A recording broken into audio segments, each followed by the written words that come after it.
What is going on, everybody? It is Alex coming back at you with another video, and today I am going to be looking over TDN's brand new 2023 NFL mock draft and continuing it for a round number 2. So if you guys are new, feel free to like, comment, subscribe, do all that fun YouTube jazz down below, and of course, feel free to join the Discord because again, I'm trying to hype that place up. You know, we have over 150 people in it. I would love for you guys to join it because I like to do a lot of stuff like hangouts over there, watching film that I can't do here on YouTube. Of course, today I have dropped a mock draft with Broshmo. It's on his channel, so feel free to check that out. It is 2 rounds as well, and it's all encompassing into one video. So definitely a really fun opportunity. Of course, love going on to his show. But without further ado, let's get right into this because I have a lot of very particular thoughts. So starting off with the number 1 pick, Bryce Young, I think that we all know that this should be the move. Again, CJ is way too inconsistent. He disappears for a half or two here and there. The sad thing is Bryce Young definitely has the best chance of actually becoming a franchise quarterback. The part where I get held up is the fact that none of these quarterbacks are pretty much a guaranteed shot based off of their on-paper resume. Again, Bryce Young, not the most elite arm in the world, but also size/injury concerns. And then CJ, inconsistencies, amazing surrounding cast. It's a little bit of an issue, of course, and Will Levis, let's not even get there. We'll get there. I'm so sorry for the team that drafts him, and I already know y'all are going to be pissed. But yeah, Bryce Young, definitely a really talented player, should be the number 1 player of the draft if you're trying to target a quarterback. He is the best fit overall. Vegas Raiders going after Will Anderson, I just don't understand it. You have Jalen Carter on the board, who is an absolute unicorn of a player. Again, it's kind of that like Kyle Pitts realm where he's going to be even more athletic than Jordan Davis, and he was way better than Jordan Davis at 19 years old. So I genuinely do not understand why you'd go after another edge rusher when I know Chandler Jones has not been all that, right? But again, like he's 1 year separated from being a very good player. Like he still is a very good player. It's not like he's complete buns. We don't see that type of fall off unless you're Russell Wilson. But that's another topic for another pick. Regardless, this definitely should be Jalen Carter. If you're going to go anywhere but quarterback, it needs to be Jalen Carter. There's no position there's no way in the world I would say Will Anderson is worth it. And you'll see, I have a lot of issues with this mock draft, and this isn't even the worst of them. I don't know why, I would continue going back to TDN and looking at their stuff, to be completely frank. Usually it's just low quality, but unfortunately, the majority of the mock drafts that are out there kind of are. But number 3, Carolina Panthers going CJ Stroud. If this is what comes to you, this is what you should take. You know, he is the best potential of the class in terms of that statistical build, good arm, and then has those flash plays. I don't like the consistency. Again, I know a lot of you guys don't either, and I don't think that he can carry a team on his back when his team is kind of down in the dumps. He really does have a god-tier supporting cast, and it's very weird to project these Ohio State quarterbacks to the NFL because you have to look at them in a vacuum, because again, they're not going to bring Marvin Harrison Jr. in an elite offensive line and receiving core over with Trey Henderson. It's tough, but he is the next best. Myles Murphy is next, and I think this is absolutely atrocious. As you guys can see on my big board right here, I have Myles Murphy as my number 1 overall player. I love him. He's great. But it just doesn't make sense. It doesn't. You look at the edge rushers in this class. The pick in itself, in a vacuum, yes, fine. But you have to look at who's on the board and who will be on the board in round 2. And it doesn't even matter. Some of these players could go in the first. Some of them could fall out. But you know damn well with how stacked this edge class is that you are guaranteed to have a player who fits in that 265 plus mold who is worth a first round pick in round 2. It does not matter. Or with your second first round pick. There's no guarantee that you're going to get a unicorn player like Jalen Carter. 2 interior defensive linemen up for contracts. Yeah, you can bring one of them back. But the long term is not there. And when you look at Jalen Carter, obviously, he has that instant chemistry with Jordan Davis, who's already been a very good player. And we know he's better. They're an amazing complement for each other. And I just do not understand the aversion from going after Jalen Carter. I don't. I seriously don't. Even if he sucks, you took a swing on a player who could be Aaron Donald-esque. And it's weird. It's really weird. But again, I was thinking to myself when I was first looking at this, it's okay, well, If the best option wasn't available, then this would be a good option. But the thing is, the best option is far and above the best option. So y'all see me lose my shit a little bit later, especially at pick 21. But number 5, Jacksonville going Jordan Addison. I don't think he's the best player available. However, I'm not going to lose my mind over them trying to improve the offense. Again, I don't think it's BPA, but Jordan Addison is a very good wide receiver, and we're in a very wide receiver heavy league. So I do think that it's not an awful pick. It's just not the best pick. So I'm not going to tear him apart for that. Same thing with Paris Johnson. I think offensive line should be the move. I don't think Paris Johnson's worth a top 10 pick, but I do appreciate the fact that you're going in a direction to protect Justin Fields so that he can run when he wants to rather than when he has to. Number 7. Sorry. So this hurts on a super deep level for 2 reasons. 2. One of them, Will Levis. So obviously tomorrow I'm going to be dropping my my pretty much 3-week encompassing weeks 9 to 11 stock report video. And this man is going to be tanking. And simply put, if you're throwing a sub 200, I think it was 129 yards, losing to Vanderbilt. And I don't know if a quarterback's thrown under 200 yards versus Vanderbilt in the past couple years, but you also just could not perform against Tennessee. There's a legitimate issue here. Tennessee is known as the place where quarterbacks go to revive their careers. Like Anthony Richardson went off against them. And we're trying to put Will Levis, who we say, big guy, big arm, big potential. I mean, if we're going to be saying that, we might as well just say, you know what, let's screw it. Let's go Anthony Richardson. I mean, honestly, think about it. He has the same issues, like decision making, some inconsistent accuracy. But you know what? He's younger than Will Levis. He is more athletic than Will Levis, and he has a way higher upside because he can kind of fix it over the next 3 years that Will Levis has already spent. So I don't get it. Will Levis, I think it's 5 big-time throws the entire year to something like 12 or 16 turnover-worthy plays. I don't get it. I don't. And the sad thing is, here's number 2. You have Jalen Carter on the board still, and defensive interior is a huge need. I am ripping my hair out for y'all. I swear to God. I am losing my shit. And I genuinely apologize for the fact that these fuckers get paid. And they're paid to put this out for you guys to consume, and they're just simply not producing a good product. The only reason that these guys have a job is because they have a name right here in the draft network that is supporting them. I don't like to come after people's jobs, but when you do stupid shit, yeah, it's bad.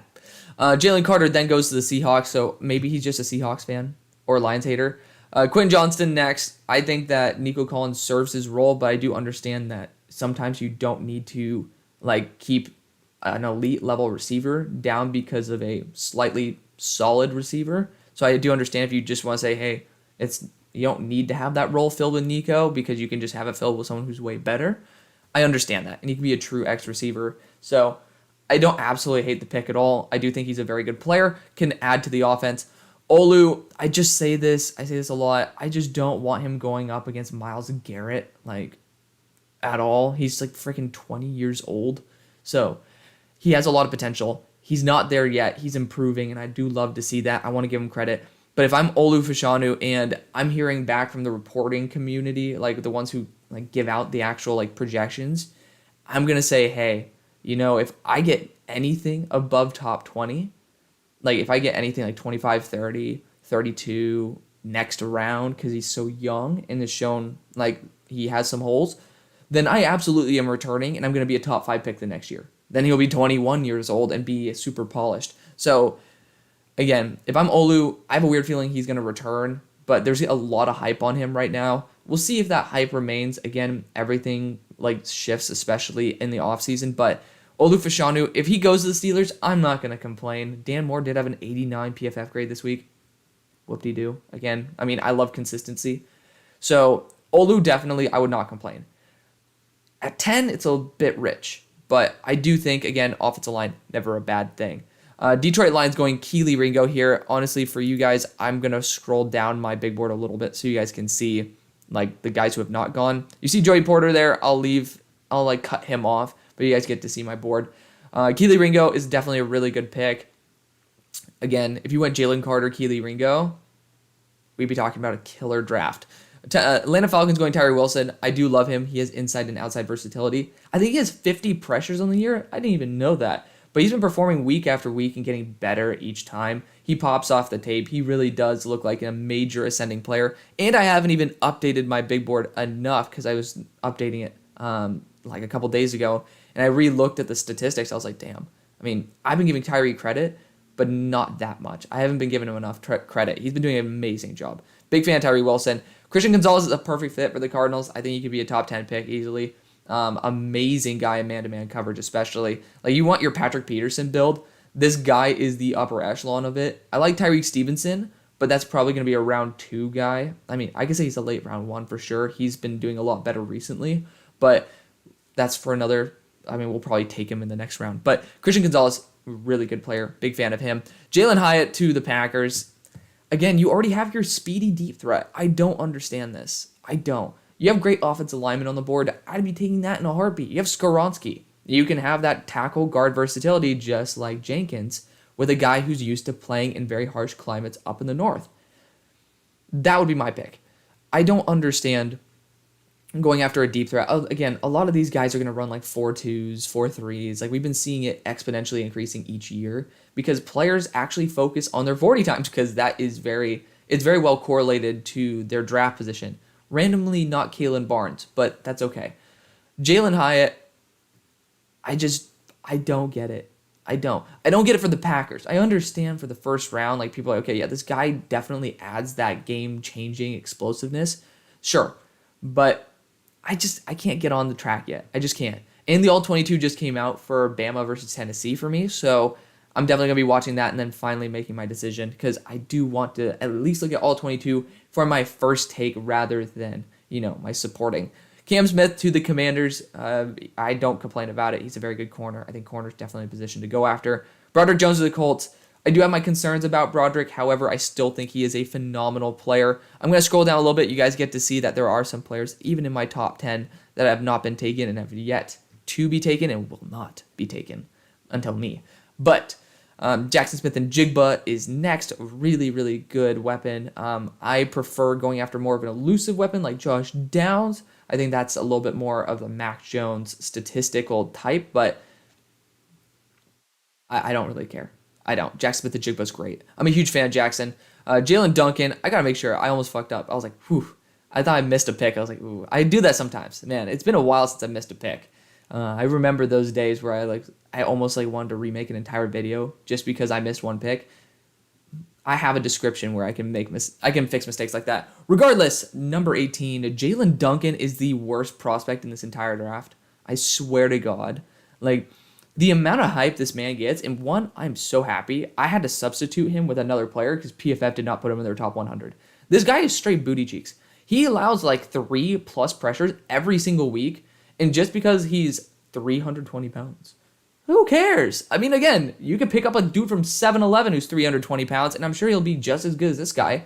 I don't understand this love. I seriously don't. I rewatched him, and I was like, okay, well, I'm already pretty low on him. Let's see if I can boost him up. There has to be something. I was way lower on him then. This guy straight up is so, he's so bad. He's so bad. I swear to God. He's just pretty much, I think of Eric Flowers when we used to talk about it as a revolving door. That's Jalen Duncan. If that's my comp, it's revolving doors version of Eric Flowers. Just so bad. Bijan for the Buccaneers, I've been saying this a lot. I think it's an excellent move. I think that he definitely could be the face of the franchise because I don't think Tom's going to be there. He's a free agent in the offseason. Granted, I'm sure that they'll try to find every single way to bring him back, but Bijan definitely is going to be the right form of an identity rather than trying to force a quarterback. Peter Skoronski to the Broncos. I think offensive tackle is the move. I think Peter Skoronski is an absolute baller, so I do like that positioning for him, and he's used to dealing with harsh climates, so come November, come December in Denver, he's going to be perfectly in his element. So, again, I mean, you guys get to see where he is on my board. He's number 9. So we're going to actually finally scroll down because You guys get to see even more players that are there. Here's the thing that pisses me off. So one, my beautiful man, Jalen Carter. God tier player. And yeah, you guys see that Jalen Carter wasn't even like my top 3. I still love him. And I do think comparatively, compared to the other interiors, he is leagues above. One, he fell. And he shouldn't have. But two, why on earth would you go Brian Breesy too? Like, interior defensive line is already an extremely low value position. So you might as well go after the super freaks of the position, right? And I know a lot of people say, oh, 6'5", 300 pounds, long arms. Okay. You know that Tyler Smith, not Tyler Smith, let's take that back. I love Tyler Smith. Tyler Davis, his buddy had, I think, 11 less snaps than him in terms of pass rushing and put up more pressures than him in the past week. I'm not just talking about overall. In the past week. He performs worse than his teammate, who is not even in the PFF top 100, every single week. I swear to God, I do not understand. Tyler Davis has short arms. Who cares? He's short. Who cares? He gets under the pads. He produces. The only thing that matters is how you produce. And Brian Breesy, he doesn't always produce, and he doesn't always stay healthy. I do not get this. And then let's add on to the fact that the Seahawks have a lot of issues that are easily solvable at this point, and they decide to go interior defensive line again. I don't get it. I don't. I seriously don't. Chargers going Michael Mayer. Big fan of Michael Mayer. Not as much as everybody else, because that's why people think I'm a hater of him. He is a very good tight end. I think that he has some critical flaws in terms of separation. And I think that when you have elite level linebackers who are used to covering very athletic tight ends, he might come off as a little bit unathletic. And he has some struggles separating at the college level. It might be the same case at the NFL level. So I do think that Michael Mayer is a good fit. I don't think that he's exactly worth the higher first round picks that a lot of people try to claim. And I have seen Michael Mayer even in the top 10 of some mocks, which drives me absolutely insane.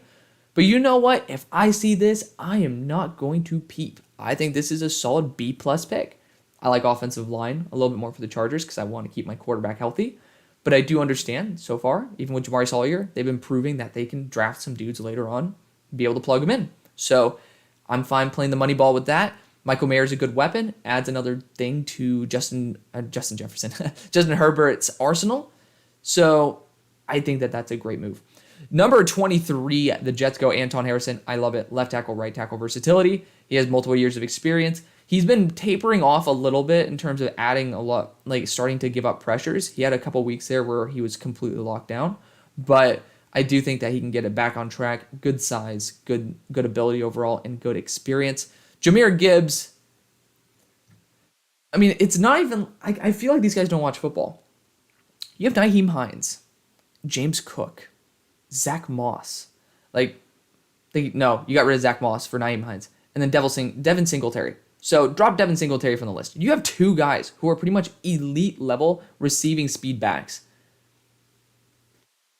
Like, if you went Blake Corum, okay, you know what? That's a really good compliment. It's a guy who brings that juice, that power. When he just runs into somebody, he'll transfer the energy. You already have that receiving back, that third down back that you're looking for. And now you're getting another one in the first, just after you spent a second on a receiving back, who is kind of like 90, I would say maybe 85% of Jahmyr Gibbs. Don't get it. I don't. I seriously don't. It's like, it doesn't fit. It doesn't make any sense. You still have, Keyshawn Butte for the Ravens. I like going corner for them, but I understand that you need something besides Rashad Bateman to be a consistent threat in that receiving room. If you do want to pay Lamar, you better make sure that he has good weapons around him. So I do think that's a very solid move. Foskey, you guys know me. I think that he's very ineffective. I'm not a huge fan of him, but I do understand through the lens of him being a good edge rusher, which a lot of these people think he is, that Tennessee's been dealing with a lot of injuries. They're paying a lot of money, though, to these edge rushers. It's a little bit tough. I think the wide receiver core, you need something besides Treylon Burks. I like the idea of Josh Downs, Zay Flowers. Those guys could definitely be really good compliments. Probably what I'll do in round 2. Cowboys going Jared Verse. Big fan of him as well. Obviously, you guys don't get to see it anymore because he's in my top 10. I I don't like the fit for Dallas necessarily, but again, you do have to understand the value is incredible. But I will go Trent Simpson here. If I really wanted to, I love that value, and I'm taking away from the Giants. The Giants don't need an edge rusher. They need a linebacker more than anything. And if I'm the Dallas Cowboys, I'm sitting there like, let's go. Like I'm ready to screw over my in-division rival and get an elite level player. I mean, that's kind of what CD Lamb was, kind of taken away from the Eagles. But I think that would be the best move. I really do. And they don't do it. Again, Jared Verse, excellent player. I just cannot think that you're going to go that route. It doesn't really make full sense to me. Trent Simpson to the Giants is a dream pick, so maybe he's a Giants and Seahawks fan. I don't know. Vikings going Joey Porter. He's my number 3 player in the draft. I love him to death. Great size, speed, build, great field awareness, and he's amazing versus the run. So I think that'd be a home run hit. That's the dream pick for the Vikings as well. And then this is my personal friend, Rashee Rice to the Chiefs. Again, I'm going to highlight this. I don't know if it's just the culture of SMU's locker room because we've seen a lot of guys who are more lackadaisical, but Rod doesn't try 100% on every single route. It's pretty obvious. I watch the games in person. I think that I have a pretty good eye for when I get to see a player try, and you can tell, especially like the majority of the team, you can tell when they're not getting the ball. You can tell exactly what play is going to happen by their just standard posture, and it's because SMU, like, kind of the reputation, pretty stuck up, and I'm saying this as an SMU student, there's a lot of this like entitleism that happens here, if that's even a word. We can make words here on Hail Mary Sports, but you can tell jogging mid route. Like there was a pass in one of the most recent games I went to where he was open for a touchdown. If he actually ran the route full speed, like, and you can tell because the fact he started trying to speed up when he realized the ball was thrown his way. It's like, come on, man, stop jogging. Like, I lost my shit. I started screaming, like, come on, Raw. Like, I have high expectations. I have high standards for my friends. And obviously, I know Raw can put in the work. And he has a great frame. He's improved his ability after the catch. But I do have to say, in terms of drops, he's been doing better. But he definitely drops the ball in key situations. And then I think there's a legitimate lack of effort there. So there's no way in hell I'd ever consider him as a top 30 player. I would probably say he's a top 130 player because, again, good frame, young. He's coming from a school that's very much air raid. So Raw, again, love to see his representation here, but definitely have to be the realist and say totally out of his zone right there. Eagles going Clark Phillips does not make sense at all. Again, like, you're losing James Bradbury and you're replacing him with a 5'10 corner who should probably be a slot. And it's like kind of desperation to put him on the boundary. I don't understand. I don't. So I apologize to you Eagles fans. Definitely not the move where we want to go. But the more important part of the video, the more fun part of the video is the part where I actually get to, be judged by you guys. So we're going to readjust all my graphics here really quick on my screen, not yours. Don't worry. But again, you guys got to see the draft. It is what it is. But obviously the Texans are up. You guys have selected Bryce Young as well as Quentin Johnston. Both really damn good picks. Looking at the guys who are still on the board, I would like to look at Brian Branch here for sure. But I also want to look at the linebackers because I know we need to stop the run. Defensive interior, a little bit lacking. I like Drew Sanders here for sure. I think that he'd be a very nice option for you guys to have as just that consistent leader in that run game. Now, you also have Christian Harris, who's super high ceiling. Obviously, I think both these guys played on Alabama at the same time, too. So, kind of a cool little reunion there. But Drew Sanders, we've seen him be able to get up to 250 as a pure edge rusher. And, I mean, he is pretty damn incredible. I do like him a lot. Obviously, I think defensive interior, if you had the value, would be the best move. I love Brian Branch. I really do. I really want to go Brian Branch here. I know corner definitely is not the position you guys are dying for. Oh, man. Number 7 player on the board. This guy is the best player in zone, not named Joey Porter in this draft, that I've ever seen. His field awareness is god tier. And he's staying in Texas. So I think that's definitely super possible. And to be fair, if you guys look at the draft history, most of these guys stay in Texas. They're more local guys. So Jalen Jones being there at Texas A&M certainly could be the right move. And I mean, again, he was one of the best players coming out of high school. He was, I think, 99 percentile on 247 Sports coming out. So he was a 5-star. He has an amazing build, 6'2", 205, and he has proven time and time again that he is an elite level processor in the field. So again, I'll show you guys. Did I scroll up? I feel like I did. Regardless, you guys get to see him here. I'm tripping. There we go. So I messed up right here at number 7. Apologies for that. So still, we'll scroll down so you guys get to see more dudes on my board. Regardless, going here at pick number 33. I'm sorry. I really am sorry. I really think that Derek Carr is going to be gone. And you guys went Will Anderson, so you know it's not a bad move. I think you got to get a safety, and Antonio Johnson's here. You got rid of your starting safety, and, well, I mean, really, could you even talk about Abram as starting safety? You released him. He went to the Packers. Antonio Johnson's going to be that guy that really does solve a multitude of issues for you in the short run, and he's an elite level player in the long. You got 4 pressures the past week as well, so he produces in all phases of the defense, and I do love that a lot. Pick number 34 for the Panthers, CJ Stroud was your first pick, and honestly, there are a plethora of guys who are great edge rushers on the board, Felix Anudike-Uzomah being one of them, but I do know that this is a perfect team for a guy who is in that 245 range. I love Will McDonald to this team. I feel like that's the way I want to go. Again, I know that's not a huge... honestly, if I look at it, he's probably not going to go until your second round pick. So I'm going to ditch the edge idea. This is what we do on the fly. Running back definitely should be at least in consideration for sure. I think offensive line should be fine for now because I know you got Bozeman at center. The guards they're fine, and then the tackles are set. Corner, I know you guys have your issues there. Linebacker, definitely could consider it for sure. Like, I do like the idea of getting another Luke Kuechly level player. Okay, pause. Let's take that back. Like a Luke Kuechly style of leader on the defense and Drew Sanders, and I do think Shaq Thompson's up for a contract. I think that's the best move because I know linebackers will probably start flying off the board. Probably your best case scenario. Pick 35. All right, well, quarterbacks fell into your lap. Tanner McKee or Hendon Hooker. You choose whichever one you want. I can guarantee you the next team that takes a quarterback would be happy with whoever's left. I'm going to go Hendon here. Tanner McKee, to me, is just not very awe-inspiring. Hendon he only has 2 interceptions on the year and 3 last year. He has 77 touchdowns to, I believe, 12 interceptions in his entire career. So he's been doing phenomenally. I really do think that he can just totally elevate a roster. I did not realize it was that level of big-time throw to turnover-worthy play ratio. Like, he really does take care of the ball, but still offer a high level of production. And I do love that a lot. Pick number 36. So you guys kind of got slightly cursed in the first round with going Jordan Addison in the top 5. I think going after a guard certainly should be the move for you. A super high ceiling one, Osiris Torrance, could definitely be the best move for your franchise in the long run. If you want to go Voorhees, 6-year senior, get someone who actually performs, then, if you want a guaranteed performer, probably the best move. But I'm going to go with the super high ceiling guy. I think that's the best move. Steelers went Olu Fashanu.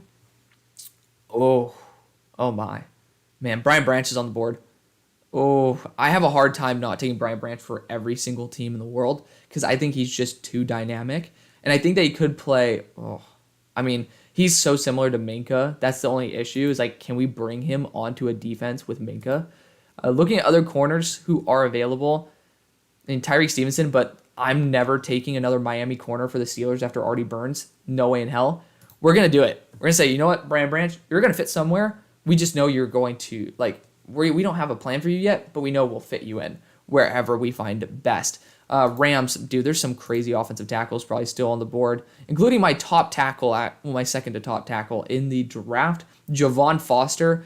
I don't know enough about Cody Mock here to be able to draft him, but that's why I'm going to use him as a placeholder for Javon Foster. Hyper athletic player, great in the run game, developing as a pass protector. He had some weeks where he slipped up and started allowing some more pressures. I don't like the fact that he got beat by an inside spin move multiple weeks in a row. I want to see a player be able to learn from his mistakes, and he didn't really do that. So that's why he slid a little bit on my board, but still a very talented player nonetheless, a really high upside player for a team in the Rams that kind of needs to hit on that upside. Pick number 39.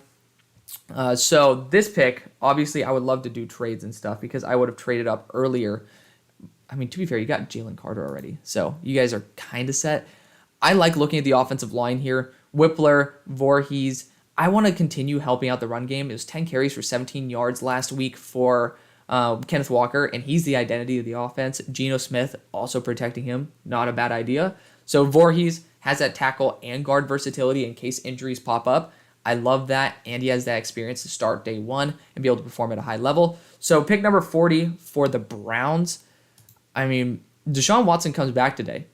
I would love to see, like, I wish somebody in the NFL had a name that was like a nickname called Alien, because then we could just, like, you know, put up Alien versus Predator. But jokes aside, I think edge rusher should probably be the move for the team. There are some really good wide receivers still on the board, but the value at edge is too damn good. I'm going to go Felix Anudike-Uzomah. He's cooled off a little bit, but he's the guy who gave Anton Harrison problems. He said with letting up like 3 or 4 pressures. Javon Foster, he ate him up for lunch. So he's taking on top-end tackles and still performing at a high level. To me, that's a very good note, and he's still putting up 2 pressures on 30 reps. Like, it's not awful. And he's still a good contributor versus the run game, too. So he is a really talented player, my number 13 guy on the big board. So number 41, we'll scroll down a little bit more because you guys get to see the majority of these guys are already taken. So the Steelers are back. So obviously that was the Bears' first pick, and I'm very happy I actually went after Brian Branch. So to me, I got to go, like, I know people are, John Michael Schmitz fits a little bit better. I like Luke Whippler. I have him above John Michael Schmitz, but I do understand the size concerns as a guy who's just 300 pounds at Ohio State.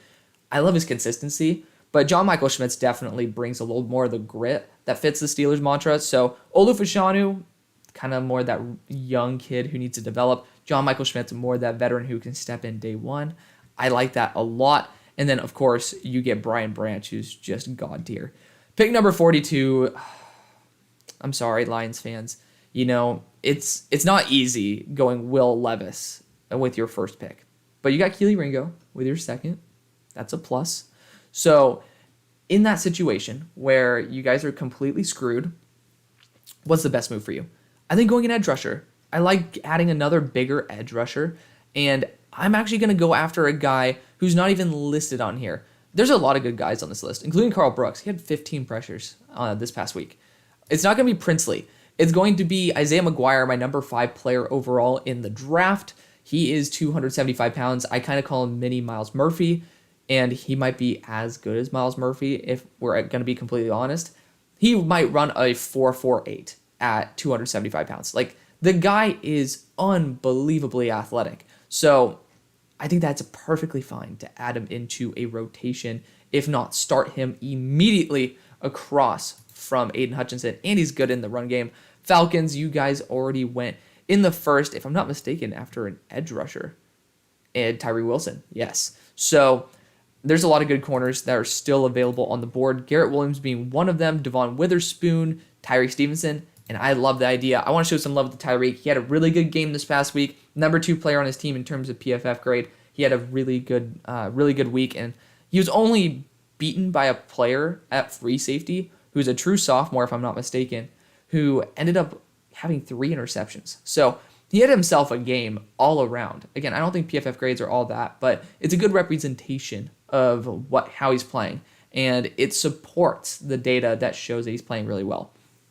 Pick 44 for the Cardinals. This is going to be Luke Whippler. I know, again, he's kind of small, but, I mean, it's better than Billy Price.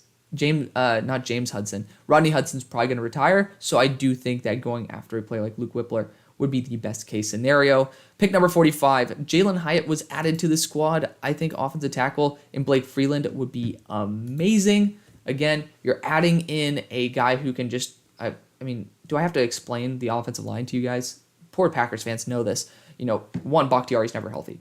2, Ellen Jenkins should be a guard, but is playing tackle from time to time because of the fact that he is good enough. But I really want him to just play guard or just play pure tackle.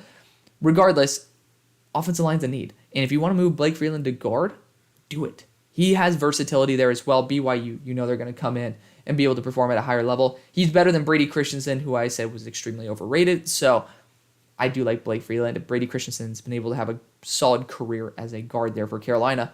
Pick 46 for the Washington Commanders. I think this would be an interesting spot to go after a guy like Tanner McKee. I do like that. Linebacker, though, I do like the idea of going after a guy who's just Super consistent, stopping the run, stopping Zeke, stopping Miles Sanders, stopping everybody.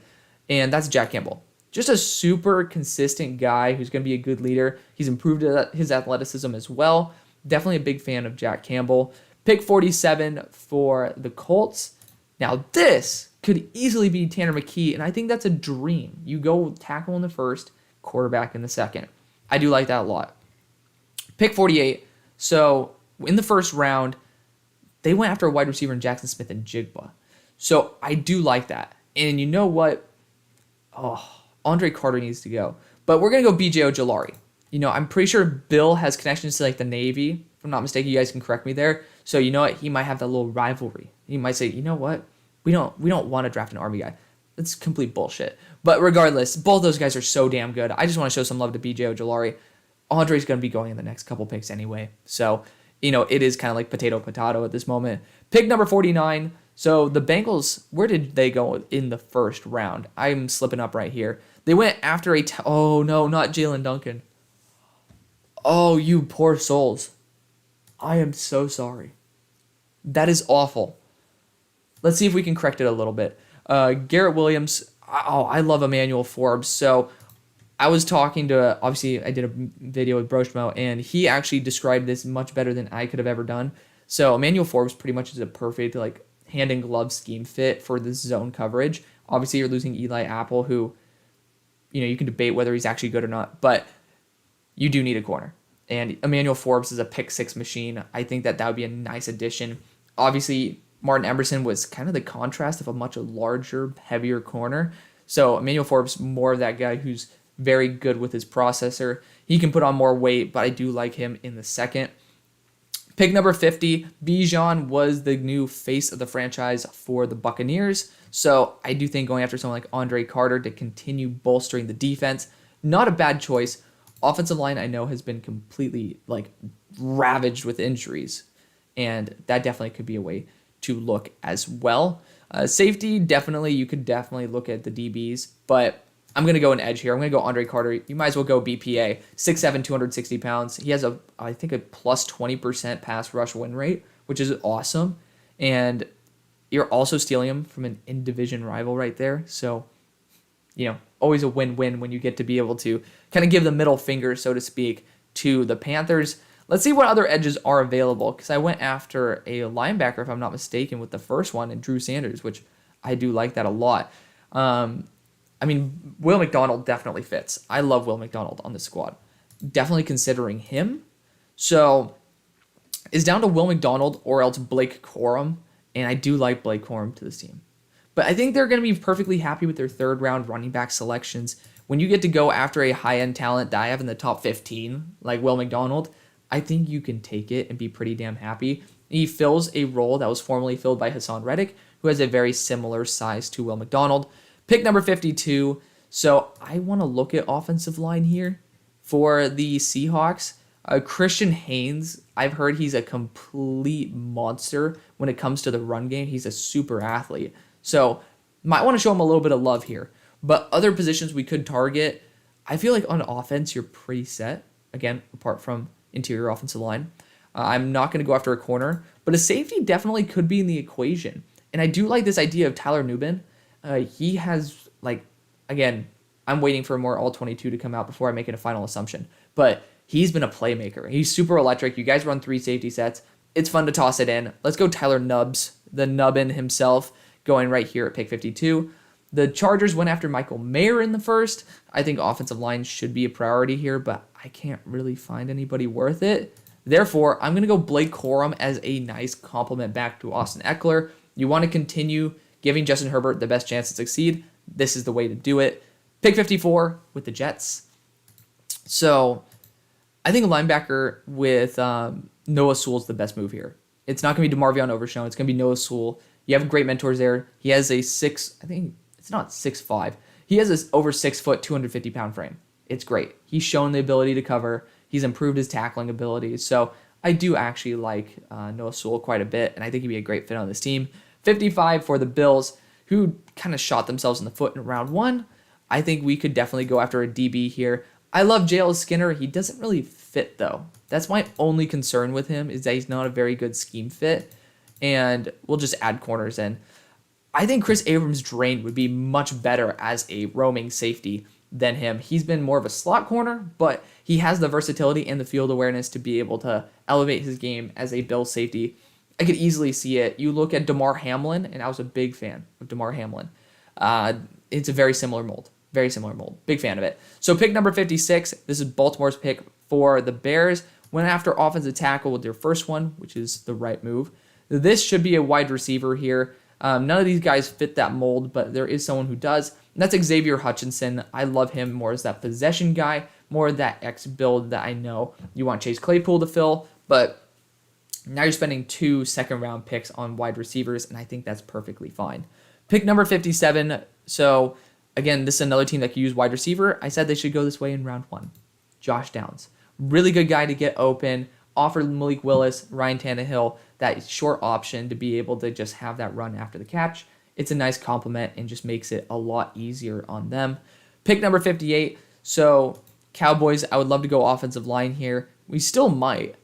I'm not going to rule it out, but I do like the idea of Zay Flowers here as a complement wide receiver. I think I'm going to go that way. Again, I think that he's a really damn good player overall, and he's pretty much Boston College's entire offense week to week. He's like one of the few guys who gets a billion targets, and like when you can carry one offense on your back, I'm sure you can come in and support another. Pick number 59, Trent Simpson was the first pick for the New York Giants, and I mean, I would love to go linebacker here. And Deion Henley's fun. Deion Henley might be a guy who I would consider in like the 3rd round, not here. So there, I mean, again, there's a lot of places that we can go. Tight end even, but I think, I mean, man, wide receiver. I can't curse you guys with one of my favorite players that I know you guys don't really vibe with. I would go Garrett Williams. I'm saying he's returning because it's just such a good corner class. Out of respect for him. Devon Witherspoon definitely could fit this team. He's a bit smaller, but you guys have shown with Cordell Flott to be open to those type of corners. He's been a PBU machine. I think adding him to this roster would certainly allow it to be a little bit more solidified. Pick number 60, Bradley Chubb was the first round pick essentially. So this one, I know that you have that UDFA at corner who's performing really well. Very excited to see that. Defensive interior-wise, you still have some really good players here, and I would kind of want to continue adding some interior pressure. I don't see any good right tackles for me to go and just say, hey, we're going to give it a shot. I know a lot of people like DeJuan Jones, not at this point in the draft. So when looking at it, tight end's probably a good spot to go. I like tight end. Darnell Washington does not fit the role that I would want to go. So Dalton Kincaid is one of those guys. But I really do like Sam Laporta. He has a drop issues, yes. But I do think that he has the work ethic to improve upon it. So that's what we're going to do. We're going to go with Sam Laporta. As you guys can see right here, he's my number 32 player in the draft. I'll scroll down so you guys get to see a little bit more of the board. But pick number 61. So we've tried to correct ship with the Lions by going after... I mean, you got... Your draft's kind of been a little bit rough. Keely Ringo, as well as Isaiah McGuire, who are both top 15 players on my board, if I'm not mistaken, and then Will Levis. But pick number 61. Are there any more linebackers? I can't find another linebacker for you guys. I mean, I wish I could, but I'm gonna go defensive interior here, and I want to get somebody who has super high ceiling. Gervon is there, but he's not even listed in here. Again, that kind of hurts me. It's not gonna be Jacqueline Roy. It's gonna be Tyler Davis. Talked about him earlier. He gets pressures out the wazoo, and I think he could be a good enough run support character to at least help out in that aspect. Interior pressure is going to be a way that you continue to sack quarterbacks and be able to burst the pocket. Definitely somebody who I'd want to add to my team. Pick 62. So, again, the Chiefs went after Raw in the first. You know, love to see that my friend gets to get some hype, but you guys know my feelings on that. I think going after an edge rusher here would be probably the best move. Derek Hall's been putting up like 5 pressures every single game, and I got to show him some love. He's super consistent, definitely a guy where you can just add him in, and he's going to be perfectly fine. Nolan Smith, not so much. He's not the same Spags guy. Derek Hall, I think, is about 255, so he definitely is on that fringe for that Spag type of defense. And then ending it off with the Eagles. Clark Phillips randomly was the first round pick at the end. So I definitely want to look at more of a larger edge rusher for this team. Kind of having a tough time doing it. That kind of sucks because there's so many edges in this class. Like, I got to see, do I have any more edge rushers? Like, ZTF is in range, but I mean, shoot. That's a tough one. Damn, I did not know I took that many edge rushers. So let's look at other positions. I think corner, I still think that's a position you could target. You could double dip. But, man, we might as well go running back here, right? I mean, you might as well. Devon Achane's going to be the guy. You apparently were rumored to look after Alvin Kamara. So this is going to be more of that guy, 4.24 speed, going to be lighting it up, adding that nice little element at the end of the second. So let me know what you guys think. Thank you guys so much for watching. See you on the far side.